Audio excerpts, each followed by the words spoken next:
suis docteur Mwamba Fabien Gaël.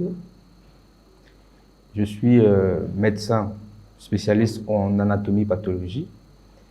Je suis enseignant-chercheur à l'Université Merlin Gouabi à la faculté de sciences de la santé. Et je suis aussi médecin légiste et expert en réparation de dommages corporels. Mais ce jour, apparemment, nous allons nous intéresser à ma première spécialité, qui est l'anatomie-pathologie. Alors, il est question qu'on parle du diagnostic de la maladie prostatique. Voilà, donc sous l'angle de l'anatomie pathologique. Alors, la prostate, c'est un organe masculin. C'est aussi une glande exocrine, parce que ça sécrète des substances, notamment le liquide séminal et le liquide prostatique. Et c'est un organe qui est situé au-dessous de la vessie et qui entoure l'urètre. Et ça se situe également en avant du rectum. Voilà. Donc, c'est un organe, comme je l'ai dit, c'est une glande qui sécrète le liquide prostatique et qui participe également à faciliter l'éjaculation, ainsi de suite. Voilà. Alors, avant de parler du cancer de la prostate, il faut d'abord qu'on parle du cancer. Voilà. Le cancer, c'est une prolifération anarchique et incontrôlée des cellules. Alors, quand on dit prolifération, c'est difficile à comprendre. Ce sont des cellules qui se multiplient de façon anarchique et incontrôlée, qui échappent au mécanisme de contrôle. Alors, une cellule normale est faite pour vivre et pour mourir. Mais la cellule cancéreuse atteint une capacité d'immortalité, c'est-à-dire que cette cellule ne meurt plus.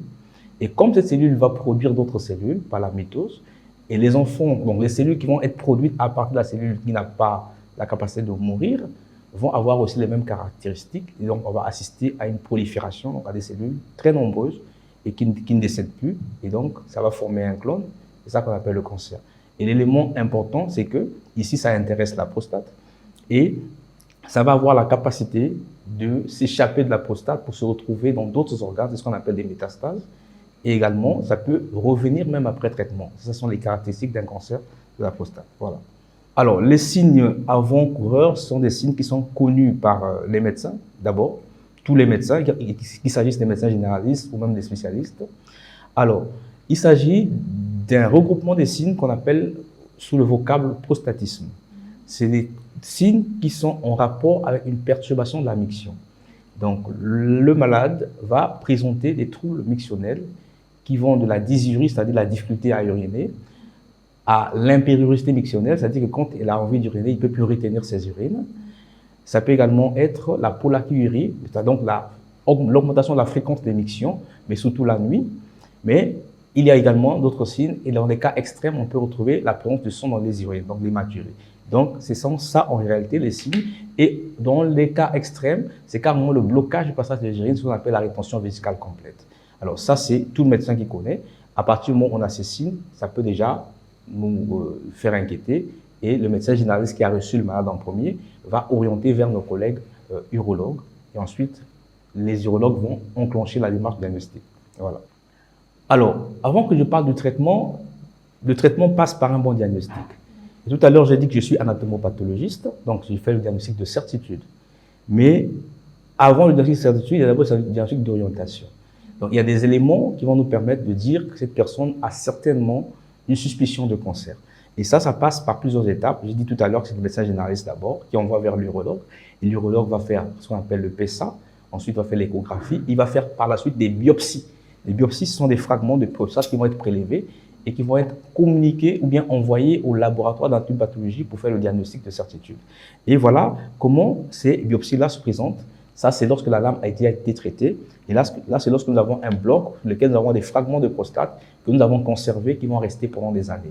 Et donc, à partir du moment où on a fait le traitement, le diagnostic, le traitement à ce moment-là va nécessiter la présence de plusieurs acteurs. Donc, il y a des radiologues, des anatomopathologistes que nous sommes, les urologues qui prennent en charge le volet chirurgical et bien sûr les oncologues. Et par conséquent, le traitement nécessite des réunions de concertation pluridisciplinaire. Et ce traitement a plusieurs volets. Il y a un volet bien sûr préventif. La prévention ici, il s'agit essentiellement de la prévention secondaire. La prévention secondaire est en rapport avec le diagnostic précoce. C'est-à-dire on fait un diagnostic précoce, c'est déjà une partie de la prévention. Parce que quand on découvre le cancer à temps, on a plus de chances qu'il y ait une guérison. Alors, le traitement curatif est aussi multifactoriel et multidisciplinaire. Donc, il y a plusieurs traitements. Il y a d'abord la chirurgie, c'est-à-dire on peut opérer. Il y a la surveillance, Il y a des cas où on décide, bon, on ne peut pas opérer pour l'instant, on fait une surveillance active, c'est-à-dire on fait des contrôles de PSA tout le temps pour voir s'il y a une évolution vers quelque chose de grave, ou alors on décide d'emblée d'opérer. Il y a des cas pour lesquels on a bien entendu opéré, mais le traitement chirurgical ne suffit pas. À ce moment-là, il faut compléter d'autres traitements, notamment l'hormonothérapie, la radiothérapie et bien sûr la chimiothérapie, mais qui n'est pas forcément intéressante sur la prostate. Et l'hormonothérapie peut se faire par plusieurs manières. Il y a une hormonothérapie chirurgicale qui consiste à castrer le malade qui est porteur de cancer, c'est-à-dire enlever les testicules, parce que c'est un cancer qui a un lien avec les androgènes. Ou alors, à ce moment-là, on peut aussi faire une hormonothérapie médicamenteuse, c'est-à-dire qu'on prescrit des médicaments qui bloquent la sécrétion des androgènes. Voilà. Les personnes cibles, on a dit tout à l'heure que c'était un organe masculin, et donc les personnes cibles, ce sont des hommes. Mais ce n'est pas tous les hommes, ce sont les hommes d'un certain âge, donc au-delà de 50 ans, c'est ce qui est documenté. Donc après 50 ans, un homme est une cible, bien entendu, pour pouvoir développer un cancer de la prostate. Et bien sûr que ces hommes-là peuvent avoir des prédispositions génétiques qui les exposent plus que d'autres à faire le cancer. Ensuite, il a été démontré aussi que le comportement du cancer chez les sujets noirs africains n'est pas le même que chez les blancs. Donc les noirs ont plus de chances de faire le cancer de la prostate que les sujets européens et caucasiens. Ça, c'est démontré dans la littérature. Alors, les causes, en matière de cancer, on ne parle pas très souvent de causes. On parle souvent de facteurs de risque, ou même de facteurs étiologiques. Voilà. Alors, ces facteurs étiologiques aussi sont de plusieurs types. Il y a des facteurs qui ont été certifiés et reconnus par tous de façon consensuelle que ces facteurs-là ont un lien avec le cancer de la prostate. Il y a aussi des facteurs qui sont, on dit, suspects être en cause, mais sans qu'il y ait une démonstration scientifique avérée.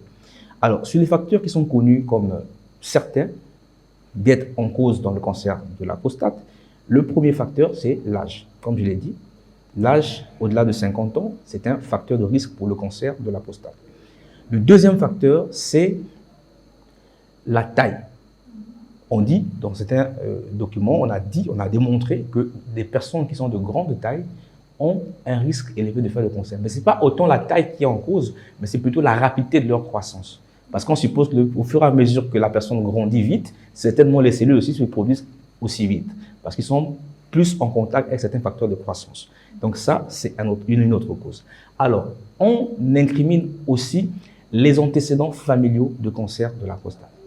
Donc, ceux qui ont des antécédents familiaux de cancer de la prostate sont également un peu plus exposés que d'autres. Alors, ça, c'est souvent ce que les gens disent. Hein, on entend ça souvent dans la rue. Évidemment, c'est un facteur, on va dire, évoqué par des gens de la rue, mais qui n'est pas démontré scientifiquement. C'est-à-dire que, comme je l'ai dit, des facteurs certains qui ont été démontrés, prouvés, ce sont les facteurs que je viens de citer. Il n'y a aucun rapport, à ce que je sache, entre la fréquence des rapports sexuels et la survenue du cancer de la prostate. Le conseil que je peux donner, c'est que chaque homme, à partir de 50 ans, en principe, doit procéder à des examens de dépistage du cancer de la prostate en faisant des PSA. En tout cas, les éléments qui sont probants, qui sont en rapport avec le cancer de la prostate, sont des facteurs étiologiques que je viens d'énumérer, qui sont reconnus comme tels. Et les autres sont certainement des évocations, mais qui n'ont pas une démonstration scientifique avérée et documentée. Merci.